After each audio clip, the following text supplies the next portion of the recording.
Fala, senhoras e senhores, tudo bem? Primeiro vídeo do novo canal do Multiverso Energia. E eu tenho dois recados básicos para começar antes da gente... o canal, mais ou menos, né? Canal entre aspas, né? Porque esse conteúdo aqui vai ser um conteúdo tanto...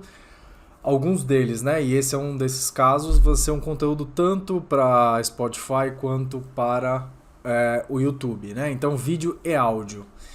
Então, a gente começa aqui, é uma reinauguração do canal do YouTube, obviamente, mas também coincide com a segunda temporada do podcast do Multiverso Energia. Então, dois recados básicos. Primeiro, se você esqueceu de dar o like, não se preocupa, não precisa nem dar like. Não, se você quiser, você pode dar, mas não se preocupe com isso. E nem se preocupe também em se inscrever no canal, etc, etc. O que eu me preocupo de verdade é que se você gostou e se fez sentido o conteúdo, pega esse áudio, pega esse vídeo e encaminha para alguém que você acha que possa gostar também. E que essa pessoa possa replicar para outras pessoas depois disso. Isso é muito mais interessante para mim do que dar o like, se inscrever, etc, etc. Acho que essa corrente é muito mais interessante do ponto de vista do fluxo do conteúdo, tá? Esse é o primeiro recado. O segundo recado, como eu disse, eu tô começando a produzir alguns textos, né? Uma série de textos lá no LinkedIn, depois vão para o site futuramente, etc. Mas esses textos estão sendo publicados toda segunda-feira de manhã no LinkedIn e eu vou começar a fazer a parte dos comentários de alguns desses textos aqui. E comentários / até uma expansão um pouquinho maior de cada um desses textos. Então vai ser legal para poder ter uma ideia do que significa, né? E este texto de hoje é o primeiro texto que eu publiquei, que se chama Você atravessa a rua olhando para o semáforo ou para os carros? Sabe? Foi uma coisa que essa ideia me surgiu em algum momento nas idas e vindas andando de casa para o parque para poder correr, etc. Tem sempre essa imagem que me gerou esse texto, né? Quando eu comecei a escrever o texto, a imagem que veio foi de um cruzamento específico que é aqui perto de casa, que é uma bagunça, né? E é uma bagunça porque o pedestre meio que tem que sair correndo rápido para poder atravessar. Eu também reconheço que é pouco tempo para os carros passarem. Os carros que vêm na direção contrária não respeitam muito. Aí vem bicicleta, vem uma série de coisas que atrapalham o fluxo. Só que tem um semáforo lá, né? Então o questionamento vem, obviamente, linkando aos temas que eu sempre vou pegar aqui sobre energia, desenvolvimento sustentável e finanças e economia. Mas esse principalmente é para falar sobre desenvolvimento sustentável, né? E é muito interessante porque desta imagem me veio este texto, né? Em que quando você está de fato buscando, né, atravessar uma rua, você está num semáforo específico, como que você se deixa influenciar por esse momento? O que você segue para poder se basear e tocar a sua vida? Então eu listei 3 possibilidades aqui. São 3 possibilidades factíveis, né? A primeira é quando você vai atravessar a rua, você olha pro semáforo. Que cor que tá o semáforo? Tá aberto para você? Não tá? Às vezes você olha, às vezes quando não tem o semáforo do pedestre, você fica olhando pro semáforo principal, né? Então você fica esperando, você como pedestre, ele sair do vermelho, do verde pro amarelo e depois pro vermelho. E aí você passa. Então existe essa primeira vertente. Você olha pro semáforo. Por outro lado, tem pessoas, e eu já me peguei nessa situação também, que não estão olhando pro semáforo, mas estão olhando apenas pro fluxo de carros. Né? Se tá vindo um carro, ou então se não está vindo nenhum carro, ou se estiver vindo um carro, se dá tempo de você passar. Né? E tem, esse é o segundo ponto, né? É a segunda hipótese, a segunda possibilidade. E tem a terceira, que é do mundo moderno. Você olha para a pessoa que está do outro lado, da rua, o que ela tá fazendo. Então você meio que não tá prestando atenção nem no semáforo nem nos carros, mas você tá meio que tendo aquela visão panorâmica do outro lado da rua e você olha pra pessoa e a pessoa começa a andar. Então se ela começa a andar, instintivamente você começa a andar também. Você meio que segue o comportamento da outra pessoa, só que você não tá olhando o que de fato tá acontecendo, né? No trânsito principal ali dos carros. Por que eu listei essas três situações? É muito interessante porque o que significa você olhar para o semáforo? O semáforo é uma convenção para poder organizar o fluxo entre a passagem de carros e a passagem de pedestres. Então, em tese, essa convenção chamada semáforo é a lei, né? Os individuais não têm organização suficiente de forma independente para poder ter um fluxo de uma forma não conflitiva ou não conflituosa. Nossa, ficou bonita essa frase, né? Mas vamos repetir.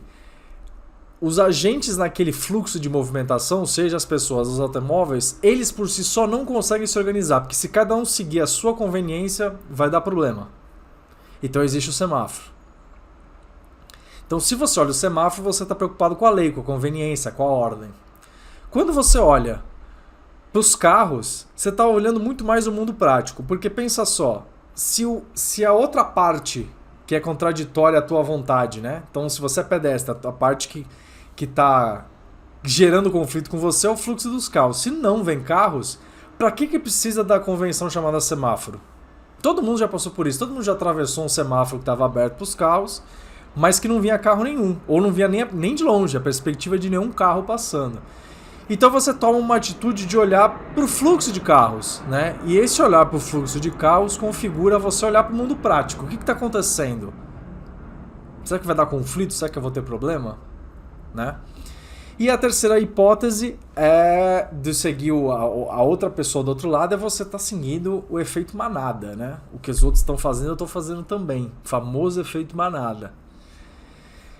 E é esse terceiro ponto que eu acho mais perigoso. Porque é quando você não se baseia nem na convenção da lei e nem olha para o mundo real que está acontecendo. Você segue o comportamento de outras pessoas. Só que como que você vai seguir? Por que você segue o comportamento de uma pessoa que você nem conhece? Porque de alguma forma, por mais estranho que isso pareça, de alguma forma aquela pessoa está na mesma situação que você, ela precisa atravessar a rua, né? Isso serve tanto para quem está do outro lado e também para quem está junto com você, às vezes do teu lado, e começa a se movimentar. Mas essa pessoa, você não, ainda que ela esteja na mesma situação que você naquele contexto, você não sabe a origem dela, você não sabe os valores dela, você não sabe o que ela pensa, você não sabe por que ela está se mexendo, você não sabe por que ela está passando, você não sabe se ela tem uma condição de atravessar a rua mais rápido do que você, e é por isso que ela está atravessando. Então você faz uma comparação muito rasa e muito preocupante de seguir o comportamento de outros. Acho que vocês estão começando a entender o que eu estou falando, né? Lei, mundo prático, seguir o comportamento de outros sem ter análise crítica. Este exemplo, este texto, né, a significância do semáforo e do fluxo de carros, na verdade, é um belo exemplo do desenvolvimento sustentável por si só. Bom, Rafa, mas o desenvolvimento sustentável é uma lei, é o semáforo? Não, não é exatamente isso que eu quero dizer. Mais uma vez, recapitulando. Existe um fluxo contraditório entre pessoas, agentes, né, pessoas pedestres, talvez bicicletas, motos, carros, ônibus, né, uma série de agentes, alguns motorizados e outros não. Só que o que acontece? Por que precisa ter um semáforo para organizar esse fluxo? Porque se há conflito entre um automóvel de qualquer porte e uma pessoa, a gente já sabe qual é a parte que vai sair prejudicada nessa colisão. Então, não existe, por exemplo, uma lei para tráfego de pessoas numa calçada. Não existe especificamente isso. Por quê? Porque se as pessoas se colidirem, a chance de dar um problema muito maior é mínima, né? As pessoas vão se colidir ali, mas não vão se machucar, morrer, etc. Agora, se passa um carro, uma moto e uma pessoa e existe uma colisão, né? Então, o que isso significa? Diferenciação de poder entre os agentes que têm as suas conveniências, né? E o desenvolvimento sustentável é exatamente isso. Como que você aplica situações, também leis, mas como que gera e aplica leis, como que você organiza tudo isso entre os diferentes agentes para que essa organização seja o mais harmoniosa possível, já considerando diferenciação de poder. E tentando até amenizar um pouco o poder, né? Porque se, por exemplo, passa um carro e atropela uma pessoa com o semáforo fechado para o carro,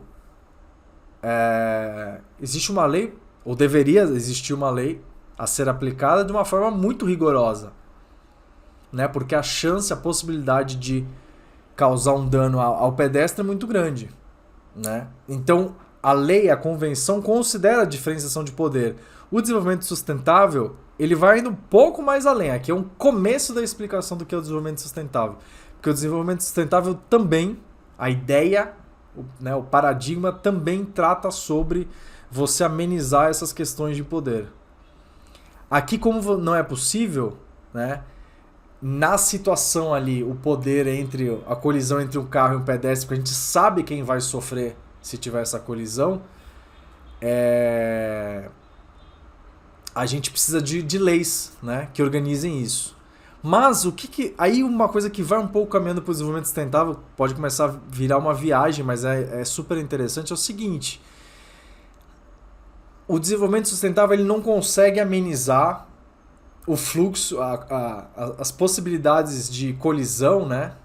Quer dizer, ele consegue amenizar, mas eu digo assim, se houver uma colisão, ele não consegue retratar isso com tanta força. Porém, o desenvolvimento sustentável, como eu falei de poder, pense que um dia a pessoa que está dentro do carro dirigindo e é a parte mais forte, no dia seguinte ela pode ser o pedestre. E vice-versa. O pedestre num dia pode ser a pessoa que esteja andando no carro. Então, o desenvolvimento sustentável, uma coisa que ele garante, que ele promove, que é o espírito um pouco dele, importa pouco o seu status individual no contexto. O que importa é o contexto funcionar e conseguir ser replicado. Então, assim, não é porque você é o pedestre num dia, a lei tem que ser melhor. A lei protege o pedestre, de alguma forma. Ou deveria. Mas se você é o motorista do carro no outro dia, a lei não vai mudar. É você que tem que se adequar àquilo. E você tem que se adequar àquilo em nome de uma convivência mais harmoniosa. E aqui no exemplo é o fluxo de pessoas e de cargas. E de automóveis. Então veja que assim, os atores, eles estão no cenário. Não é o cenário que está a favor dos atores. São os atores que estão dentro de um contexto específico. Né? E o desenvolvimento sustentável garante não só que existe essa ordenação, mas que os atores consigam promover essa troca de lugar. E que isso seja orgânico, isso não seja forçado. Parece um pouco loucura, parece um pouco uma viagem muito louca. Parece não, de fato. Mas a ideia desse texto, primeiro de tudo, é promover o começo da discussão do desenvolvimento sustentável. Mas eu quis colocar o exemplo do semáforo porque ele é muito interessante nesse sentido. É uma coisa que todo mundo sabe o que é, todo mundo já passou por isso, passa por isso todo dia praticamente, né? Principalmente quem está em cidade do meio urbano. Então, a ideia aqui era poder trazer um pouquinho mais dessa influência que o desenvolvimento sustentável pode ter. Eu estou recortando ele, não é o ideal, mas eu preciso recortar ele para poder explicar o que ele é, né? Mas eu gostaria de explicar o desenvolvimento sustentável sempre contextualizado. E aqui eu pus uma analogia para que isso fosse possível. Tá bom? Acho que é isso. Acho que eu estou passando o texto aqui mais uma vez. Acho que é basicamente essa a ideia. Então não se esqueça, se você gostou ou se você não gostou, mas esse texto você acha que faz sentido para alguém, encaminhe esse conteúdo que vai ser bacana. Tá bom? É isso. Um beijo na família, na Cecília e nas crianças. Adeus.